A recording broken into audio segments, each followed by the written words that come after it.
Alors, ouvrez votre Bible, s'il vous plaît, dans Genèse, chapitre 10 et 11. On va terminer la section de Genèse 1 jusqu'à 12.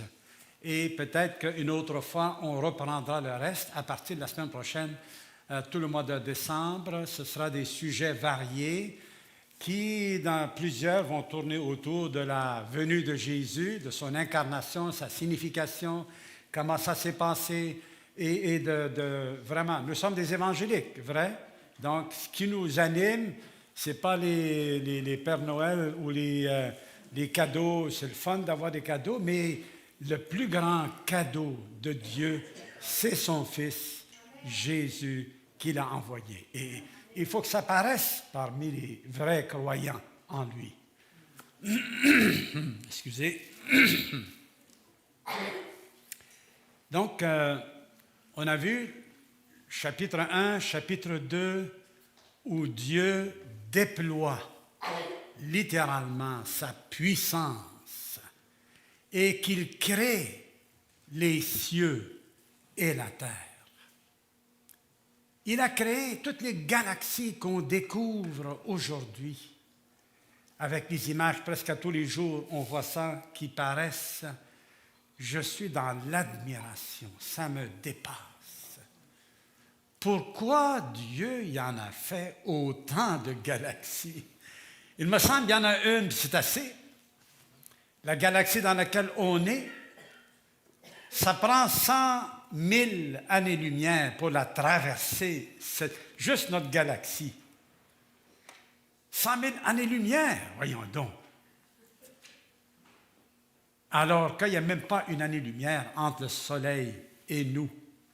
Il n'y en a pas, c'est une fraction d'une année-lumière. Et il y a des milliards d'étoiles dans notre galaxie. Pas une, des milliards. Et notre Soleil est tout petit. Et nous? Et nous encore plus. Des fois, dans certaines choses, ils partent de la Terre, et là, ils s'éloignent. On la voit encore à rapter, ça rapte. Finalement, on ne la voit plus. On ne la voit plus, on n'est pas rendu très loin. Ils ont lancé une fusée en 1977-18, à peu près dans ces années-là. C'était le président Carter, qui était un chrétien convaincu, engagé, et ils l'ont lancée.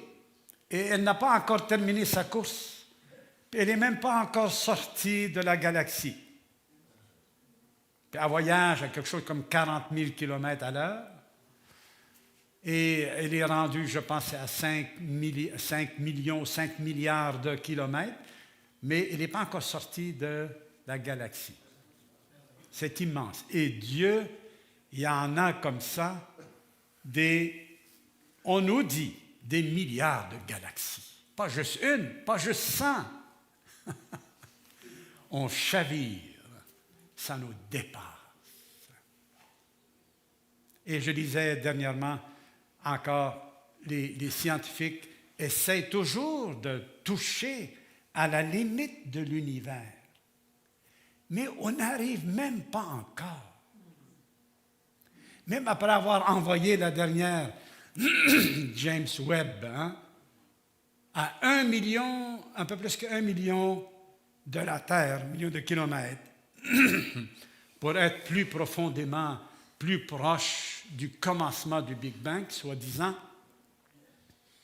Et même là encore, on ne touche pas aux limites de l'univers.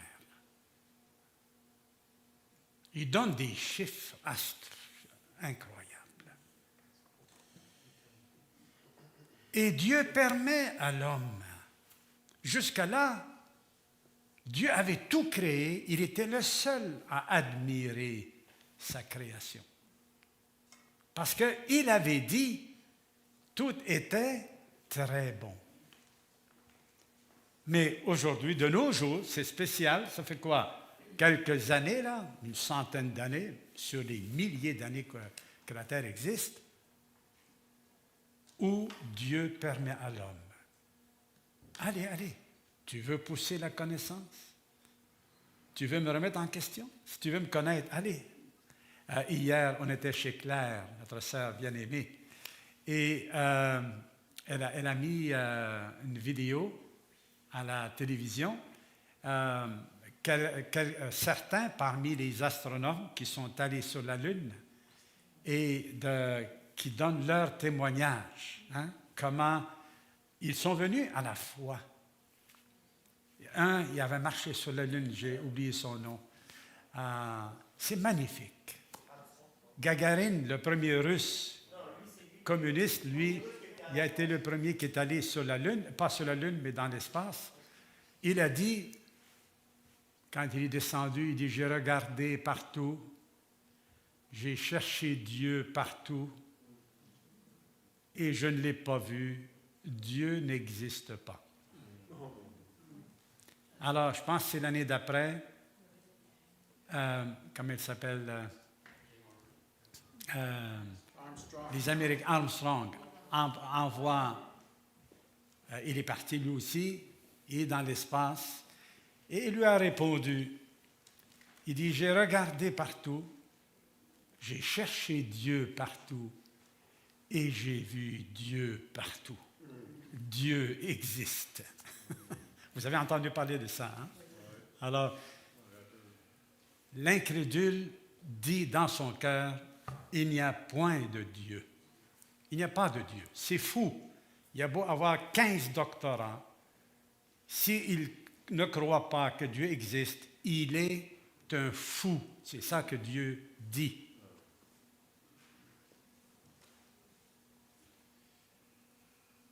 Il est un insensé. Alors, lorsque l'homme s'est séparé de Dieu, il est devenu indépendant. Indépendant, il faut le dire vite, parce qu'il a quand même besoin de l'air que Dieu a créé. Hein? Il n'est pas indépendant, il a besoin de respirer. Il a besoin du soleil quand même.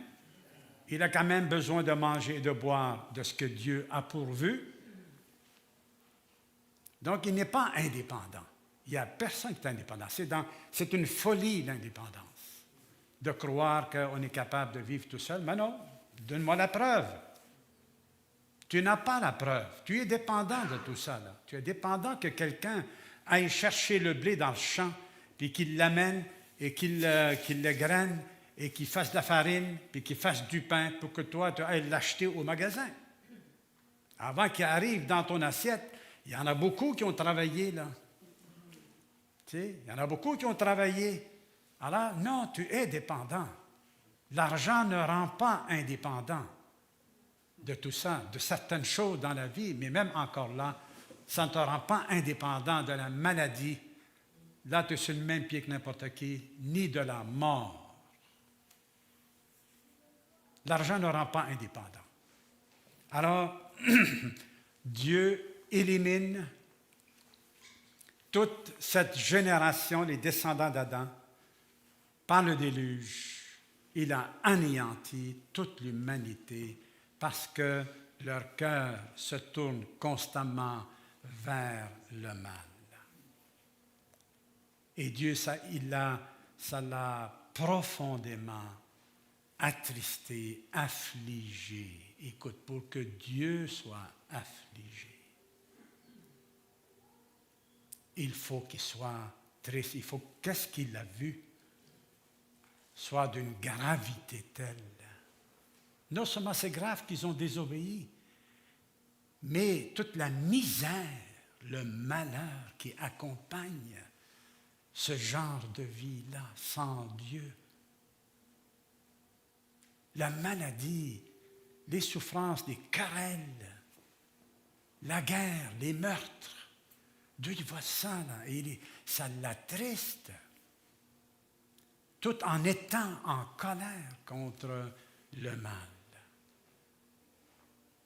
Et après qu'il a anéanti, Dieu a sauvé une famille, Noé, et pendant une année entière qu'a duré le déluge, là, Dieu recommence à neuf avec une famille. La différence entre cette famille et l'humanité, c'est que Noé est juste devant Dieu, il croit en Dieu, il honore Dieu, il respecte Dieu dans sa divinité, il ne cherche pas à être indépendant de Dieu. Il ne cherche pas à établir sa propre justice. Il est déclaré intègre devant Dieu à cause de sa foi. Et certainement qu'il se repentait. Il est triste de pécher. Il n'est pas heureux. Il est malheureux quand il pêche et de déplaire à son Créateur. Noé aimait Dieu. Il l'aimait et il obéissait à Dieu. N'importe quoi que Dieu lui a demandé de faire, il l'a fait. Il ne comprend pas, c'est au-delà de sa compréhension humaine de construire un immense bateau. Il n'a jamais vu ça. Il n'y a pas d'eau là où il est. Comment est-ce que ça va flotter? Il s'en fiche de toutes ces questions-là. S'il les pose, il n'arrête pas à ça. Une seule chose où est-ce qu'il est arrêté, j'ai confiance en Dieu, j'aime Dieu, je fais qu'est-ce qu'il me dit. Point final. Et nous devons suivre l'exemple de Noé, mes frères, puis arrêter de chercher à tout caser avant d'obéir. Nous savons, quand Dieu dit « tu ne mentiras pas », est-ce qu'on a besoin de négocier avec Dieu, de contester avec Dieu? Il a dit ça, point final. Tu ne mentiras pas. Donc, on ne ment pas. On ne pratique pas le mensonge. Si jamais on s'échappe, on se repent. Et on répare le mal qu'on a fait. Alors, pour tous les commandements de Dieu, nous sommes appelés à simplement obéir dans la confiance en lui et dans la puissance de l'Esprit qu'il nous a donné. Et c'est comme ça qu'on va grandir et qu'on va devenir collaborateur avec Dieu. J'aimerais passer une première image. Je vais vous montrer un tableau. Voilà la descendance d'Adam. On a vu ça, hein? Je ne vais pas développer ça, mais je vais juste vous montrer de Adam jusqu'à Noé. Il y a 10 générations. Et ce qui est en orange, c'est la période de temps où, que ce soit Noé ou bien les autres, ils ont eu leurs enfants, leur premier enfant. Le reste, c'est la durée de vie. Alors, si on voit en bas, il a vécu 900 quelques années, on n'est pas loin de 1000 ans, pour Adam.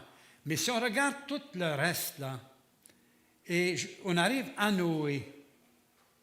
Quand on arrive à Noé, il y a eu le déluge, il avait 600 ans.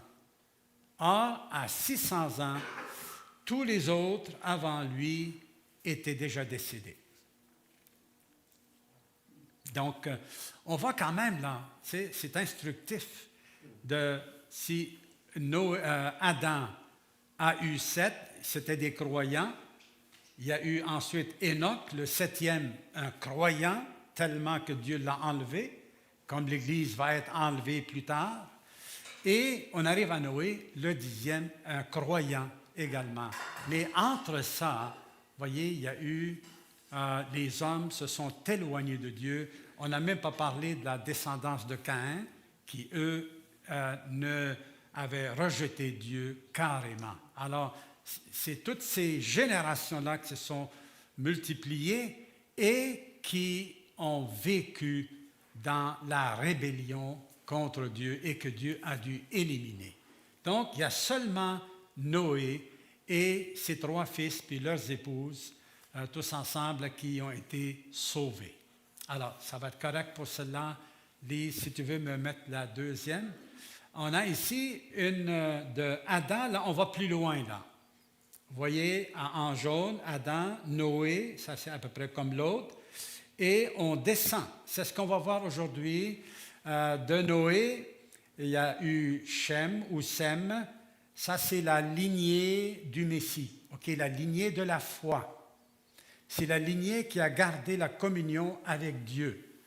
Et donc, elle n'inclut pas Japheth et elle n'inclut pas Cam, mais celle de Sem, qui a donné la race sémitique, les Juifs, les Arabes et d'autres peuples comme ça. Alors, Sem et tout le monde, on descend jusqu'à Abraham. Cette généalogie, elle fait le pont entre Adam à Noé et de Noé jusqu'à Abraham.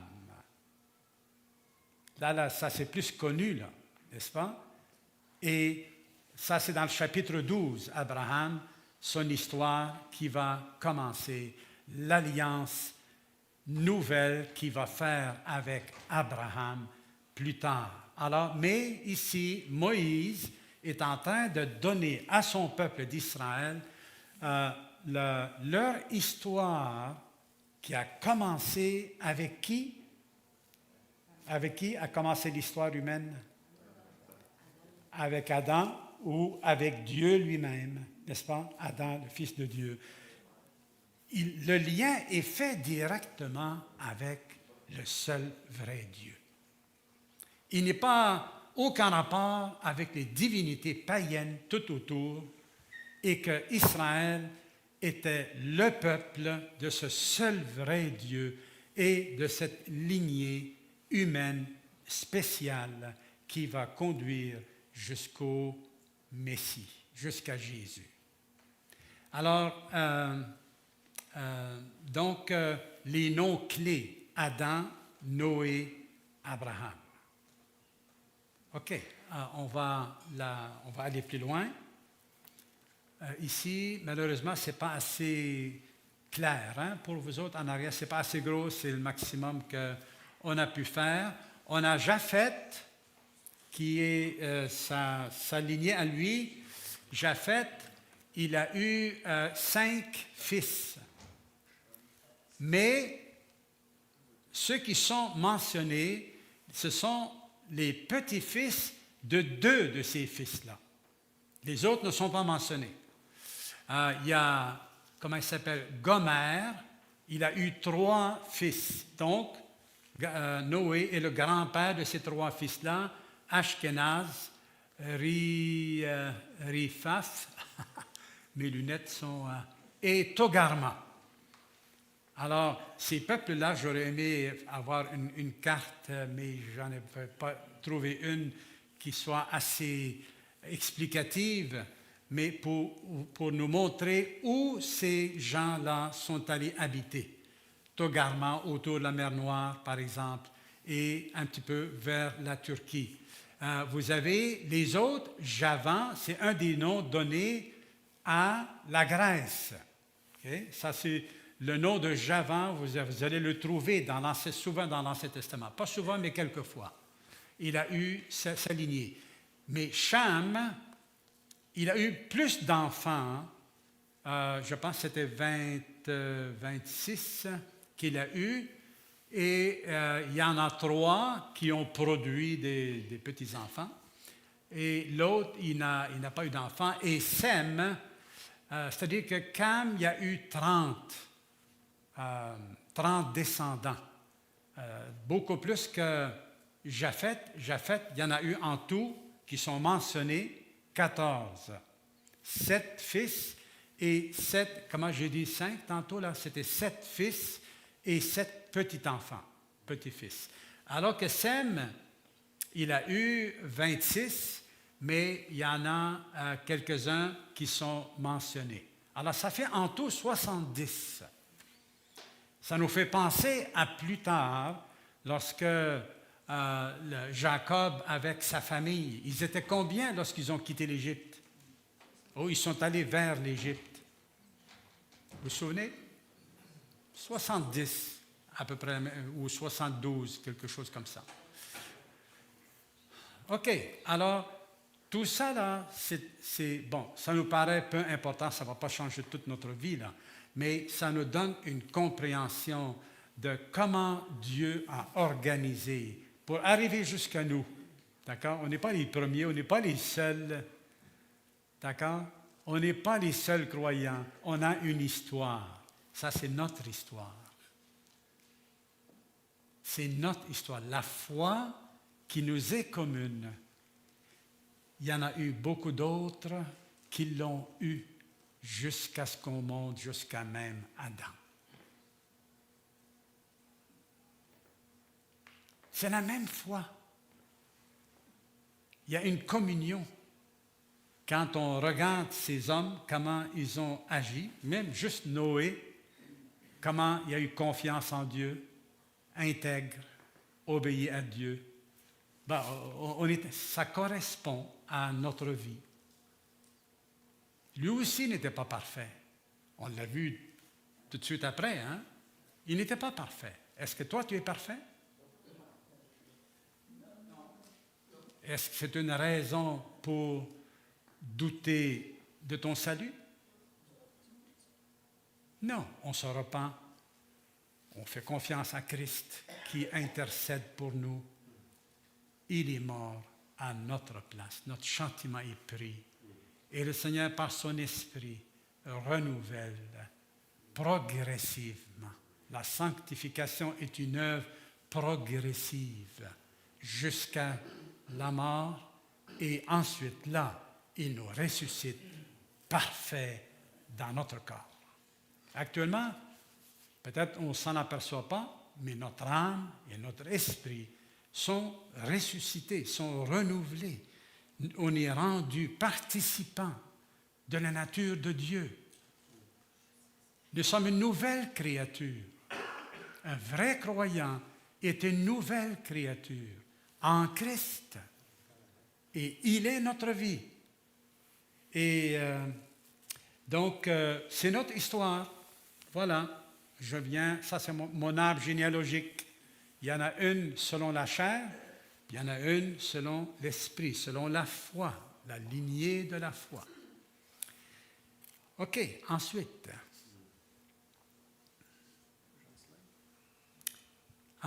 OK, les langues indo-européennes.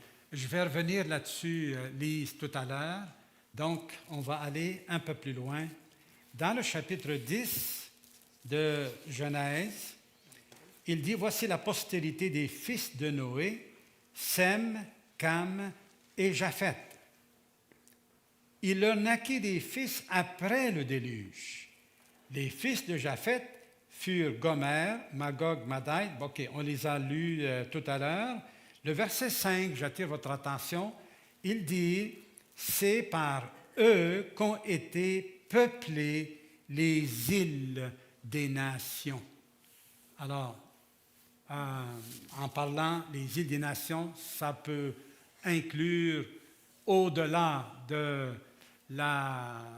du continent où est-ce que Moïse se trouvait. C'est par eux qu'ont été peuplées les îles des nations selon leur terre, selon la langue de chacun, selon leur famille et selon leur nation. Et le suivant, verset 6, c'est les fils de Cam. Et une fois qu'il les a énumérés, il termine en disant, au verset 20, ce sont là les fils de Cam, selon leur famille, selon leur langue, selon leur pays, selon leur nation. Et quand il va avec Sem, le verset 21 et suivant, ça se termine verset 31 et 32. 31, ce sont là les fils de Sem, selon leur famille, selon leur langue, selon leur pays, selon leur nation. Et la conclusion pour tout ça, telles sont les familles des fils de Noé, selon leur génération, selon leur nation. Et ces deux autres, ces trois-là, que sont sorties les nations qui se sont répandues sur la terre après le déluge. Alors, une fois qu'on lit ça, est-ce qu'il y a encore de la place pour penser que l'homme vient du singe? Est-ce qu'il y a encore de la place pour penser que l'homme vient du singe?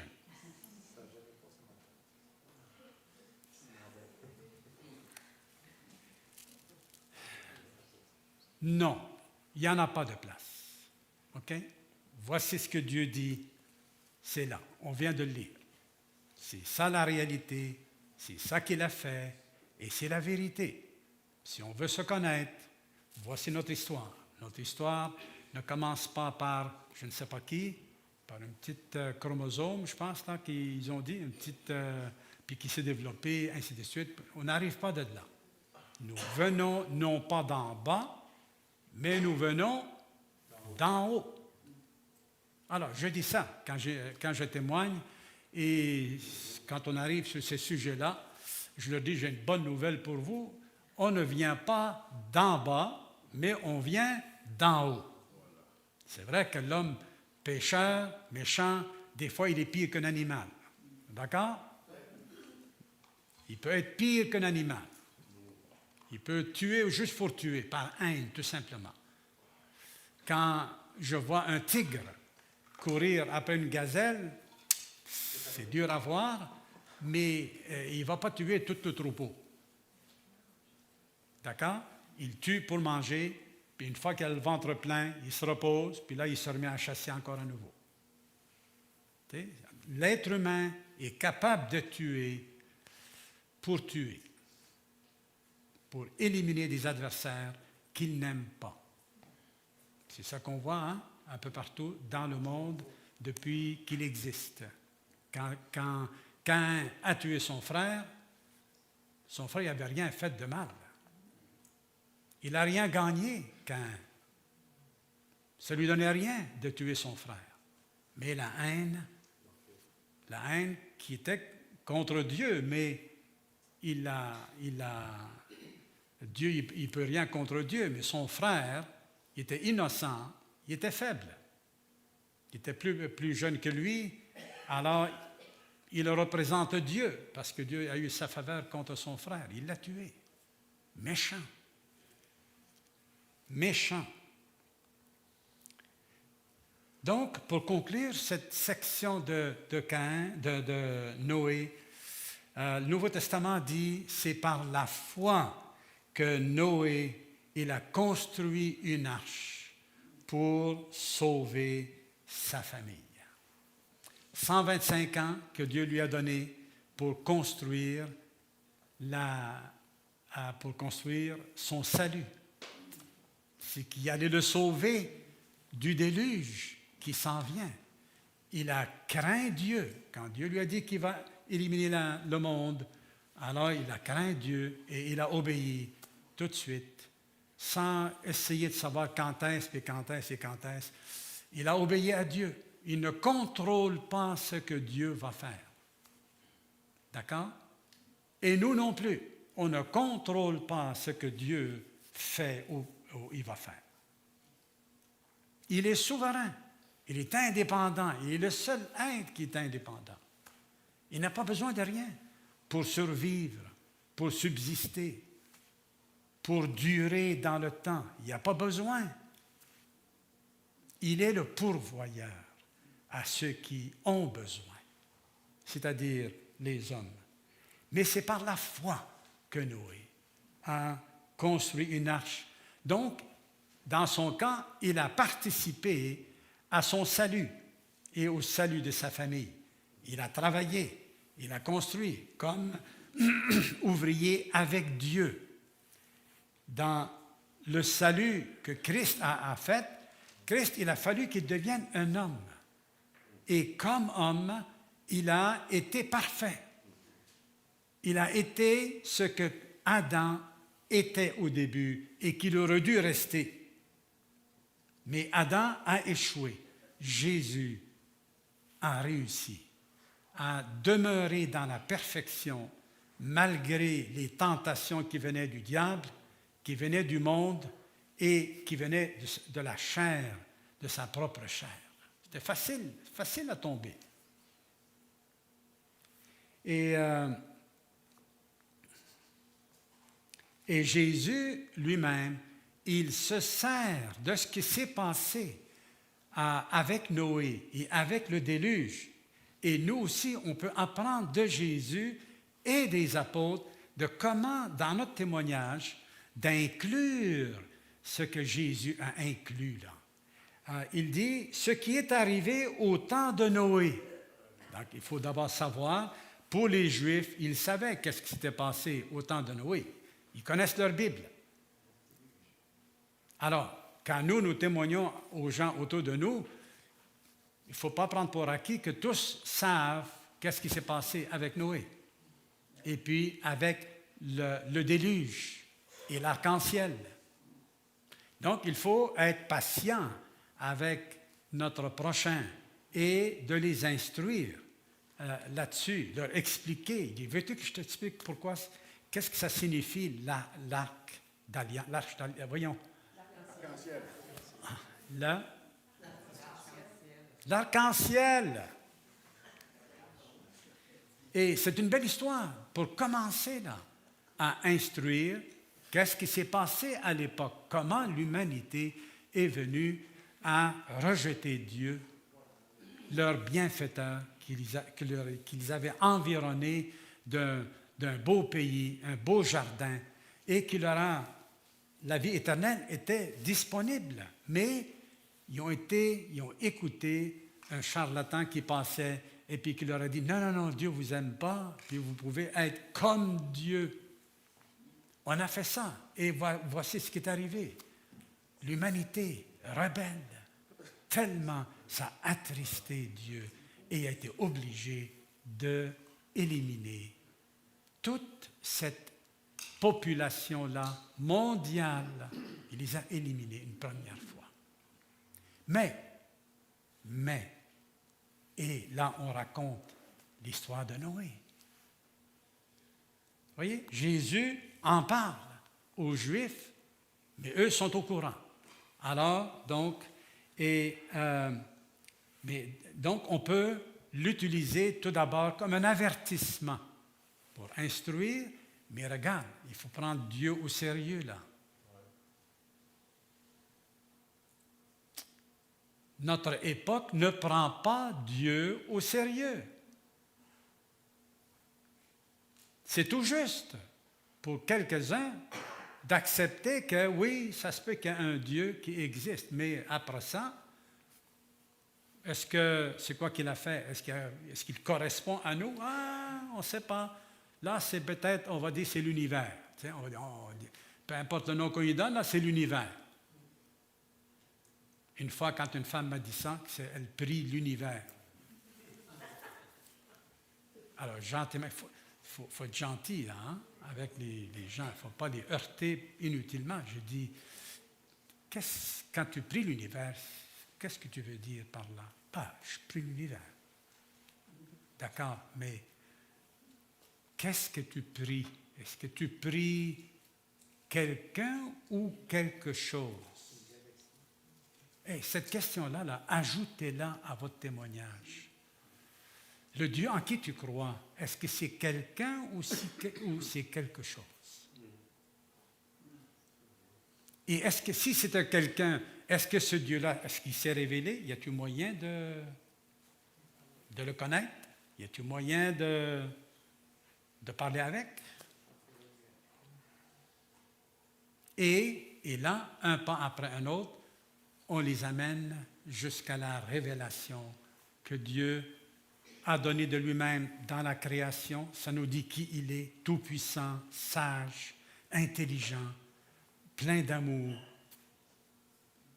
Écoute, pour garder l'air, pour que ses ennemis puissent continuer à respirer, pour garder le soleil, pour garder la nourriture, l'eau, il faut que Dieu aime ses ennemis. Alors, au lieu de le critiquer à cause de sa sévérité contre les méchants, regardons sa bonté et on va voir que Dieu était aussi bon dans l'Ancien Testament que dans le Nouveau. Dieu était amour déjà dans l'Ancien Testament. Oui, lorsqu'il a ordonné à Israël d'aller et d'anéantir certains peuples qui occupaient le territoire que Dieu voulait libérer pour que son peuple vienne et qu'il soit son témoin, Dieu est juste. Regarde ce qu'il a fait avec l'humanité. Il les a anéantis au complet parce qu'il n'y avait plus d'espoir qu'un seul se repente. Et les nations que le Seigneur a chassées devant lui, devant son peuple, ils étaient dans la même caractéristique que les populations avant Noé. Est-ce que Dieu a le droit? Bien sûr qu'il a le droit. Est-ce que la police a le droit d'aller arrêter un meurtrier? Est-ce qu'elle a le droit? Est-ce qu'on va les chialer? On va les critiquer parce qu'ils ont utilisé de la force et puis peut-être qu'il a fallu tirer parce que l'autre résistait? Ils ont le droit, ils ont le devoir d'aller arrêter le méchant. C'est le devoir que Dieu a donné à l'État de résister au mal. Ils peuvent résister au mal à un certain niveau, mais ils ne peuvent pas résister au mal qui est à l'intérieur de chaque être humain. Ils ne peuvent pas arrêter quelqu'un parce qu'il a pensé mal d'un prochain. Ils ne peuvent pas faire ça. Ce n'est pas à eux à faire ça. Mais c'est leur devoir de freiner le mal.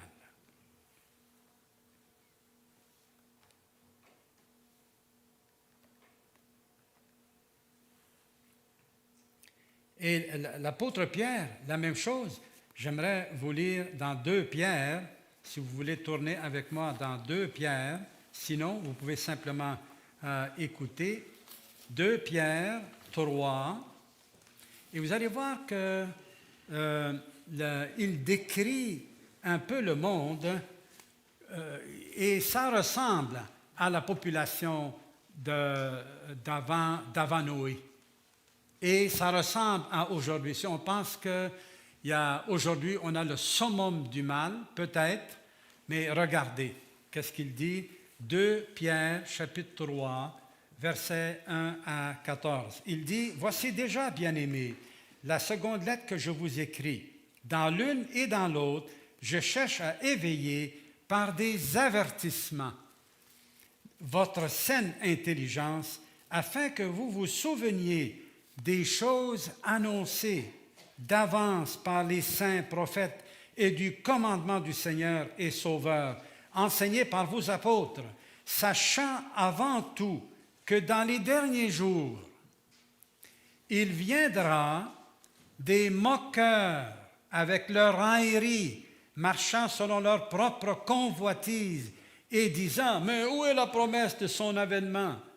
Car depuis que les pères sont morts, tout demeure comme dès le commencement de la création. » Ils veulent ignorer, en effet, que des cieux existèrent. Pierre, dans son évangélisation et dans son édification, l'enseignement qu'il donne à l'Église, il réfère à la création, de ce qu'on a étudié, Genèse 1, 2. En effet, que des cieux existèrent autrefois par la parole de Dieu, de même qu'une terre tirée de l'eau est formée au moyen de l'eau, et que par ces choses, le monde d'alors périt, submergé par l'eau, tandis que par la même parole, et là, ça nous rejoint directement, là, et par la même parole, les cieux et la terre d'à présent sont gardés et réservés pour le feu, pour le jour du jugement et de la ruine des hommes impies. Est-ce que Dieu va être moins sévère que lors du déluge? Est-ce que Dieu veut que les hommes aient peur?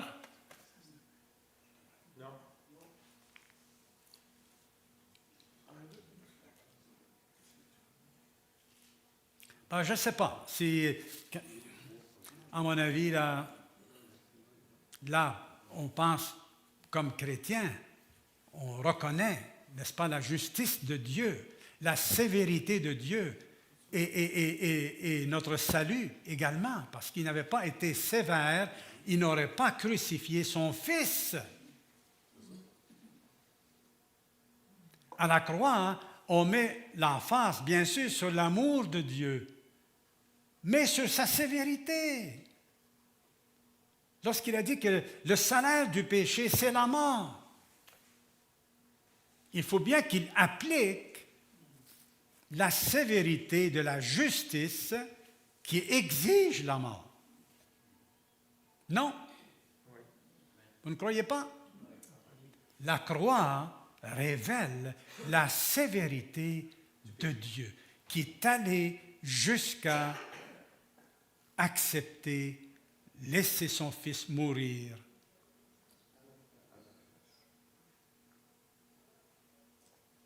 À notre place, bien sûr. Dieu est sévère et gloire à Dieu qu'il soit sévère. L'apôtre Paul parle de la bonté et de la sévérité de Dieu. Ils vont ensemble. Okay? Ces deux choses-là. Et ensuite, il continue, mais il est une chose, bien aimée, que vous ne devez pas ignorer, qu'un jour, c'est comme 1000 ans, 1000 ans, c'est comme un jour. Le Seigneur ne tarde pas dans l'accomplissement de la promesse. Alors, il y a l'avertissement à cause du jugement, mais il y a la promesse pour le salut, pour notre délivrance complète. N'est-ce pas? Là, on marche par la foi dans la promesse de Dieu, confirmée par Jésus. Il dit l'accomplissement de la promesse, comme quelques-uns le croient, mais il use de patience avec vous, ne voulant pas qu'aucun périsse, mais que voulant que tous arrivent à la repentance. Le jour du Seigneur viendra comme un voleur en ce jour. Les cieux passeront avec fracas, les éléments embrasés se dissoudront et la terre, avec les œuvres qu'elle renferme, sera consumée. Si Dieu donne ces informations-là, ce n'est pas pour que juste ça passe comme ça, là, mais pour que les hommes aient la crainte de Dieu, incluant les croyants. Noé, saisi d'une sainte crainte, il a construit l'arche, dans la confiance en Dieu. Dieu lui dit, fais-le pour ton salut. Et il a obéi à Dieu. Les chrétiens, nous devons avoir la crainte respectueuse de Dieu qui nous rend obéissants, qui nous donne un cœur bien disposé à lui obéir, à rechercher la sainteté, la pureté.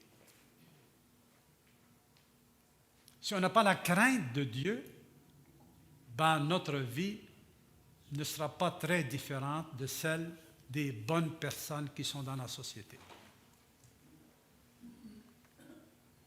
Et ça, c'est un déshonneur envers le Seigneur. Dieu a dit, dans la dernière page de l'Ancien Testament, qu'il va venir un jour où Dieu lui-même, il dit, je vais montrer la différence entre celui qui craint Dieu et celui qui ne le craint pas.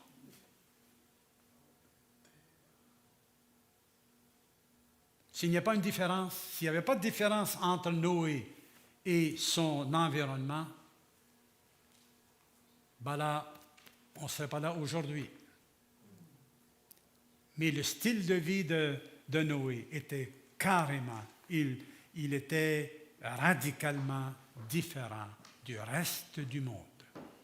Et notre style de vie, mes frères, comme disciples de Jésus, doit être carrément différent au niveau moral, au niveau spirituel du reste de la société. Sinon, on est des hypocrites, on est faux, s'il n'y a pas de différence. Aussi simple.